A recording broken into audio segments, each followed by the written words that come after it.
Nu, cred că a fulgerat. Deja a început să bată vântul.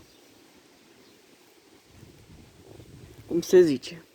A început furtuna. A început vigilia, nu furtuna. Vigilia sau furtuna, pot să zic. Vântul a început, s-a răcorit, o atmosferă foarte caldă. Este foarte bine că bate vântul. Bate vântul, ia uite, se lasă și norul la jos. A început și vigilia.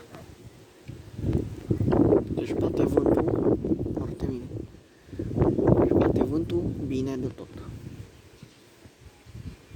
S-a întunecat. S-a norat bine.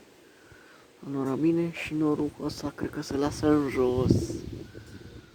Să un fel de stratus. Ia uite. Stratus fractus. Cred că vine ploaia. Că se mișcă norul. Și a început să bată și vântul.